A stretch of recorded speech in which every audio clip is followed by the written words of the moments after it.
परीक्षित भगवान कन्हैया ने जवाब दिया ठीक मैया हम नहीं जाएंगे। लेकिन महाराज भगवान जो थे वो कहाँ किसकी मानने वाले थे? परीक्षित महाराज भगवान किसी की काम मानने वाले थे। तो उसी समय भगवान ने वहां तो कह दिया ठीक मैया नहीं जाएंगे। परीक्षित महाराज प्रमाण तो यहाँ तक मिला है कि परीक्षित महाराज ने एक बार सुखदेव महाराज से ये प्रश्न किया कि हे सुखदेव महाराज आप हमें ये बताइए कि भगवान कन्हैया का अवतार तो यशोदा और बाबा नंद के यहाँ पर हुआ, लेकिन इनने कछु तो इतने अच्छे कर्म करे ही हुए हैं जो भगवान इनके घर पे आए। बताओ बुजुर्गों, क्योंकि कहा जाता है कि जिसके ऊपर भगवान की कृपा होती है और जो अपने बहुत अच्छे कर्म करता है भगवान उसी के यहाँ पर आते हैं। तो परीक्षित महाराज बाबा नंद और यशोदा ने कछु तो ऐसे काम करे हुए हैं जो भगवान उनके घर में अवतार लेकर के आए और भगवान ने लीलाएं करी। तो महाराज जैसे ही इतने वचन करे प्रश्न किया है परीक्षित महाराज ने सुखदेव महाराज से, तो सुखदेव महाराज ने एक बात कही परीक्षित ये बात तो सही है कि जो मनुष्य अच्छा काम करता है अच्छा कर्म करता है भगवान उसके यहाँ पर जाते हैं। लेकिन यशोदा और बाबा नंद ने महाराज इन्होंने भी एक बहुत अच्छा काम किया था, क्योंकि प्रमाण ये मिला है कि ये यशोदा और नंद जो थे वो परीक्षित महाराज पूर्व जन्म में वसुधरा थी, उनका नाम वसुधरा था। ये जो यशोदा थी इसका नाम पूर्व जन्म में धरा था और नंद जो थे इनका नाम था वसु। यशोदा और नंद का पूर्व जन्म में महाराज वसुधरा नाम था। तो प्रमाण ये मिला है कि ये वसुधरा जो थे वो महाराज भगवान के बहुत बड़े भक्त थे और बहुत तो इनके ऊपर गरीबी थी, इतनी गरीबी थी कि महाराज इनके घर में सुबह भोजन बन जाए तो शाम को नहीं बनता था और शाम को बन जाए तो सुबह नहीं बनता था, इतनी गरीबी थी। एक बार लेकिन भगवान के भक्त भी बहुत ज्यादा थे बड़े।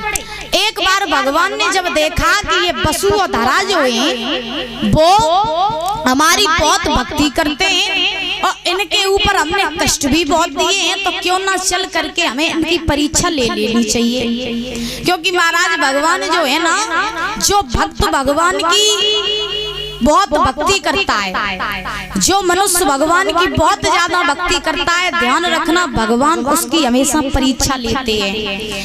जो कभी भी आप लोगों ने देखा हो दादा कि जो भगवान का बहुत बड़ा भक्त होगा उसके ऊपर आपको संकट ज्यादा मिलेंगे, उसके ऊपर संकट ज्यादा मिलेंगे। तब भाई मनुष्य कहता भगवान बहुत बुरो है, हम भगवान की भक्ति कत मरे जा रहे, लेकिन भगवान को कोई फर्क ही नहीं पड़ता। लेकिन ध्यान रखना जो भगवान का सच्चा भक्त होता है उसके ऊपर महाराज हमेशा दुख होते हैं, और वो दुख नहीं होते परीक्षित महाराज, वो भगवान उस भक्त की परीक्षा ले रहे होते हैं कि देखें मेरा भक्त कितना बड़ा मेरी पूजा कर सकता है, कितनी बड़ी ये परीक्षा दे सकता है। तो महाराज ये वसुधरा जो थे वो भगवान के बहुत बड़े भक्त थे और बहुत इनके ऊपर गरीबी थी। तो एक बार भगवान ने सोचा कि चलो चल करके हमें इन वसुधरा की परीक्षा ले लेनी चाहिए। तो महाराज उसी समय भगवान ने क्या किया कि एक संत का वेश धारण किया और संत का वेश धारण करके आज वसुधरा के आश्रम पे पहुंच गए। जो वसुधरा के आश्रम पे पहुंचे तो महाराज भगवान ने आवाज लगाई माते भिक्षाम देहि। जो आवाज लगाई तो अंदर से महाराज धरा निकल के आई, और जब धरा निकल के आई देखा क्या है कि द्वार पर संत खड़े हैं। तो महाराज धरा ने दोनों हाथ जोड़ लिए, चरणों में गिर पड़ी, कहने लगी कहिए महाराज आपका यहाँ कैसे आना हुआ, संतों का आगमन हुआ हमारे यहाँ। तो महाराज भगवान बोले धरा हमें बहुत तेज भूख लगी है, तेरे पास कुछ खाए काजे हुए तो हमें दे दे। महाराज प्रमाण मिला है कि जैसे ही उन संत ने इतने वचन कहे तो आज धरा ने क्या किया कि उन संत को अंदर ले गई, ले जा करके महाराज सुंदर सा आसन लगा दिया। लेकिन अब धरा जा सोच रही कि घर में खाए काजे तो कुछ है नहीं, संत को खवाएं का, खिलाने के लिए कुछ है नहीं, इन संत को खिलाएं क्या। तो महाराज उसी समय धरा ने क्या किया कि उन संत से कहा प्रभु आप कुछ देर यहाँ बैठिए, और धरा पास में एक साहूकार था उसके पास में पहुंच गई उसकी दुकान पे, और जो धरा उसकी दुकान पे पहुंची तो धरा परीक्षित महाराज सुंदर भी बहुत थी, इतनी सुंदर धरा थी, इतनी सुंदर थी कि उसकी सुंदरता को देख जो कोई देखता था वो मोहित हो जाता था। तो धरा जब साहूकार की दुकान पे पहुंची, दोनों हाथ जोड़ करके बोली, महाराज मेरे घर में संत आए हैं, उन्हें भूख लगी है, भोजन कराने के लिए मेरे घर में कुछ नहीं है, तो हमें थोड़ा सा अनाज दे दो और थोड़ा सा हमें गल्ला दे दो जो हम उन संत को कुछ भोजन करा सके। अब महाराज जो इतने वचन धरा ने कहे तो उस साहूकार की महाराज दृष्टि खराब हो गई।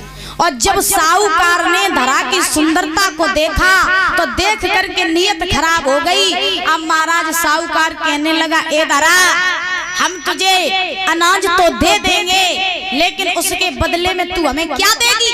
धरा ने जवाब दिया, महाराज अबे तो मेरे पास में देवे के लायक कछु नहीं है, लेकिन जब मेरे पास में धन हो जाएगा तब हम तुम्हें दे देंगे। अब साहूकार ने जैसे ही धरा ने इतने वचन कहे साहूकार से, साहूकार कहने लगो, ना धरा हमें न तेरी धन चाहिए न तेरी संपत्ति चाहिए, अगर तू देना चाहती है तो हमें तू अपने 2 स्तन दे दे, अपने 2 स्तन दे दे। महाराज उसकी निगाह दृष्टि खराब हो गई। तो जैसे ही इतने वचन कहे तो धरा इतनी बड़ी भगवान की भक्त थी कि धरा ने क्या किया, परीक्षित महाराज अपने दोनों स्तनों को काट करके साहूकार को दे दिया और उससे धन लेकर के धरा आई और आकर के भोजन बनाया, उन संत को खिलाया। लेकिन महाराज धरा ने एहसास नहीं होने दिया कि हम साहूकार को 2 स्तन दे करके आए। प्रमाण मिला, श्री सुखदेव जी समझा रहे, राजन परीक्षित धरा ने भोजन बनाया, भोजन तैयार किया, तैयार करके उन संत के पास में जैसे थाली लगाई तो परीक्षित महाराज उन संत ने यानी भगवान ने वो भोजन किया। करने के बाद में जब भगवान की दृष्टि पहुंची है कि धरा के महाराज आज रक्त बह रहा है, तो उसी समय भगवान ने जवाब दिया, धरा ये तुम्हारे रक्त क्यों बह रहा है? तो धरा ने जवाब दिया, प्रभु पहले आप प्रेम से भोजन कर लीजिए, उसके बाद में हम आपको सारी बात बताएंगे। प्यारे श्रोताओं, भगवान ने भोजन किया, करने के बाद में आज भोजन करने के बाद बैठे तो धरा ने जवाब दिया, प्रभु हम आपके लिए भोजन लेने के लिए एक साहूकार के पास गए थे, तो उस साहूकार की निगाह जो थी वो खराब हो गई, इसीलिए उसने हमसे 2 स्तन मांग लिए, हमने उसे स्तन दोनों दे दिए। तो महाराज जो भगवान ने इतने वचन सुने सोई भगवान अपने रूप में आए गए और रूप में आकर के धरा के सामने खड़े हो गए। जवाब दिया, धरा आज हमें ये पता चल गया कि तू मेरी कितनी बड़ी भक्त है, हम तुझसे बहुत प्रसन्न हैं। जा तूने अपने इस युग में अपने 2 स्तन काट करके दिए हैं उस साहूकार को, तो जा हम भी तुझे वरदान देते हैं कि जब द्वापर आएगा और द्वापर में हम अवतार धारण करके आएंगे तब तेरे इन्हीं दोनों का स्तनपान करेंगे। बोले गोविंद भगवान की। तो महाराज इसी वजह से भगवान जो थे वो बाबा नंद और यशोदा के यहाँ पर पले बड़े हुए और यशोदा का स्तनपान किया।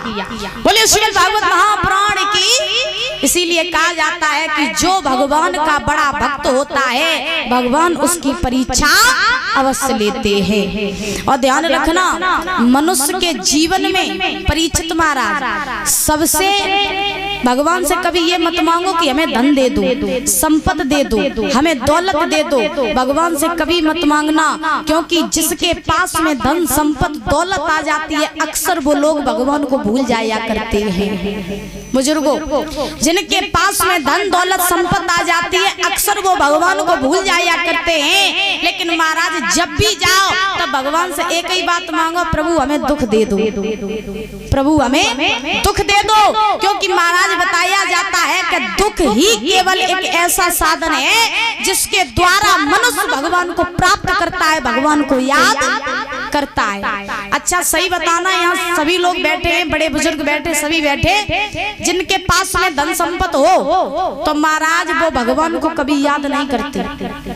बुजुर्गों, कभी देखना कि जिसके पास में धन संपत्ति आ जाए और थोड़ा सा भी पैसा आ जाए तो महाराज भगवान को वो भूल जाते हैं। और कबहू धोखे से नेक थोड़ो दुख हुआ जाए तो महाराज तुरंत मंदिर में जाते हैं, पड़े रहते, हर पत्थर पूज डालते, कहते प्रभु मेरे ऊपर दुख है, मेरे दुखों का निवारण करो।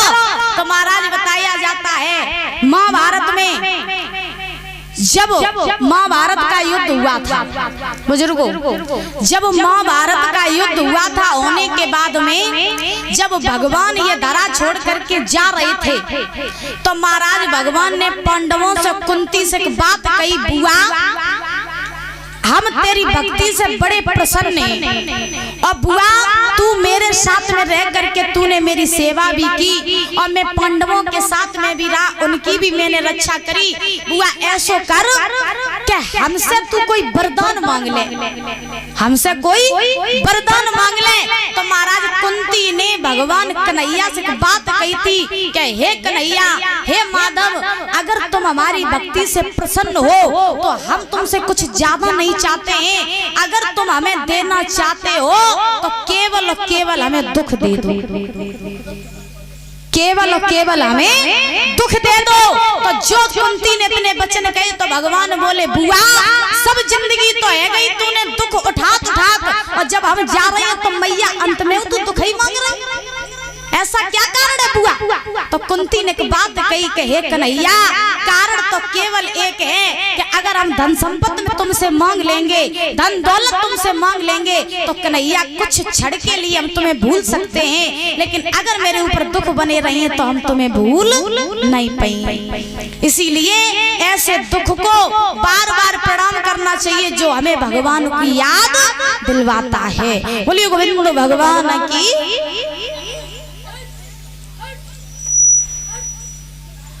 इधर श्री सुखदेव जी समझा रहे हैं, हे राजन परीक्षित, भगवान कन्हैया से